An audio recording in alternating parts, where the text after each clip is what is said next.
I'm on January 5th driving with Hugh Glenn, my dad, through, leaving out from the house now and going to Little Switzerland to deliver some calendars. Dad, you ever been on television before? Nope. You might be. Now, you and Dan named this road Deer Lick, right? Nope. It's Deer Lick long before. Was it really? Yeah. You didn't have a choice to whether you named it Deer Lick or not? We could have changed it, I guess, but we didn't. Because it's the Deer Lick Gap there. Yeah, Deer Lick branch. The old road that goes down to the house and it goes up over the mountain, was that called Deer Lick Road back then in the old days? I don't know. They went to 7 Mile Ridge. Now this land here that Dan McClure used to own, who owned it before him? Do you know? Reed Willis. Reed Willis owned all that? That's right. That's Reed's old house over there. The old house used to be right there. There was an old house there at one point? Big old 2-story house right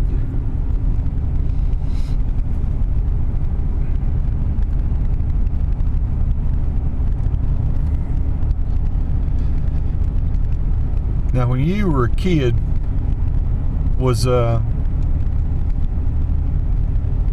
did y'all grow up in Spruce Pine for a while? When did you move to Little Switzerland?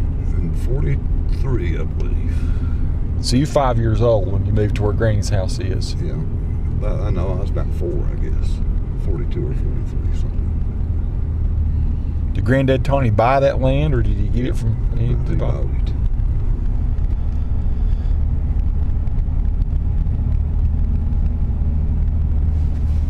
Turn your head. How long does it take that heat to get warm? It'll start getting warm here about now anytime.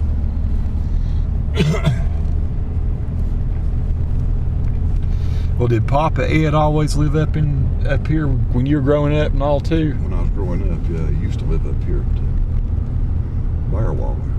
Papa Ed did? Yeah, I didn't know that. That's interesting. I always learn something a little different from you every time I talk. So Papa Ed used to be up here at the Gap. Yeah. I mean, out along that ridge where the expensive houses are? No, right up here where this house is now. Where Cy Heath used to live? Yeah. I didn't know that.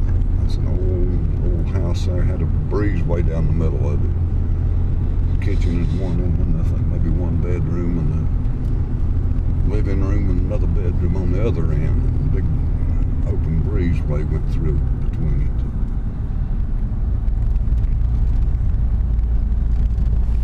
All right there was cleared there. It was like a field or something there? So did Heath buy that land from Papa Ed? No, that would have been later. Papa Ed must have sold the land and moved down yonder. He rented this. Oh, I see. This. And he bought that place down there. All this up here, he had corn and stuff in it. So this was, Granny Nora didn't grow up down there where we grew up then, right? Or where? They lived, I think they had a house down there somewhere, not on the same place. I think she lived down there somewhere. Huh.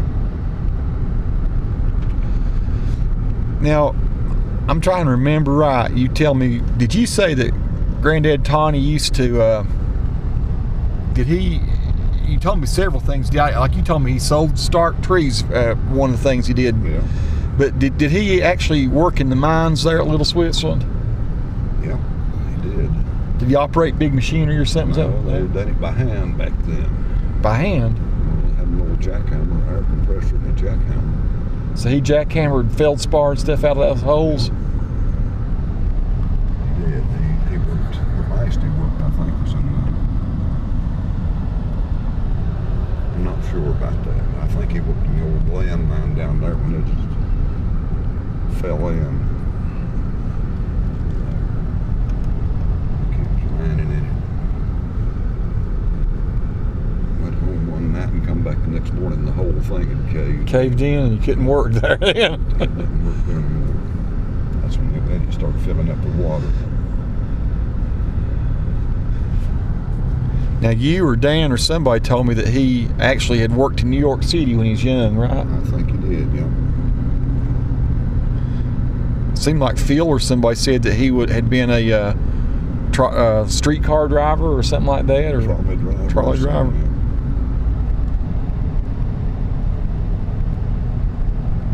He ever talked much about his young life? Or did you ever get to ask him any questions like I'm asking you? Wouldn't tell him much.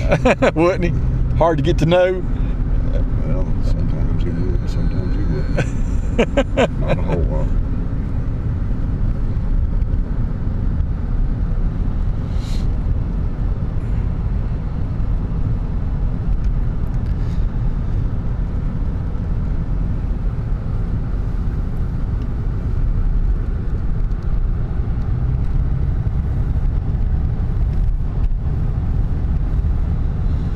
Do you like growing up here? It's pretty good. Better than not growing up, I guess. I guess so.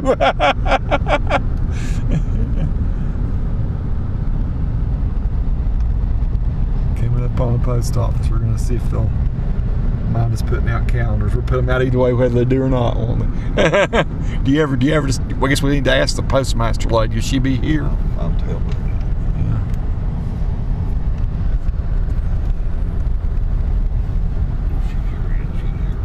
Looks like her car's there.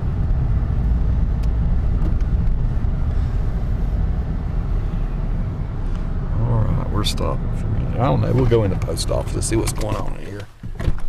I'll carry your box in. Ugh. That for buying your paper? That's my paper money. Paper money. Okay. All right. So here's a box of calendars.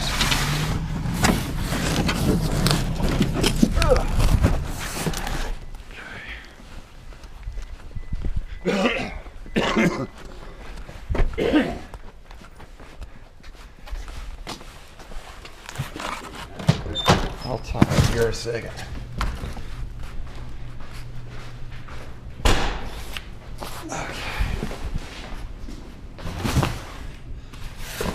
Now, we're in the post office. Little Switzerland.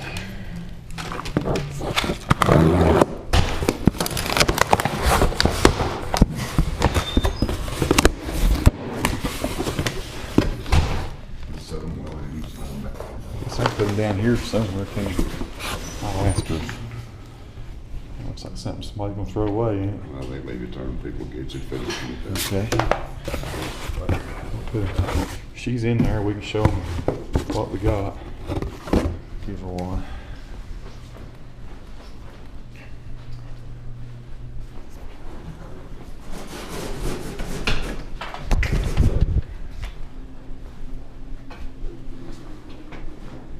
Hey, how you doing?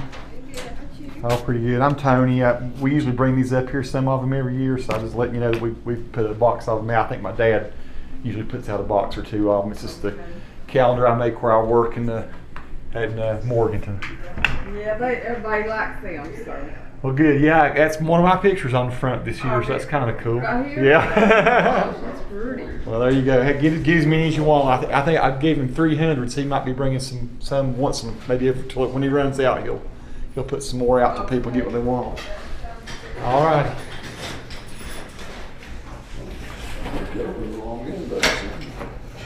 Open the wrong end of it. Well, that's just the way they got to pack them. They pack some of them right side up, so I'm upside down and get them to lay right, I guess.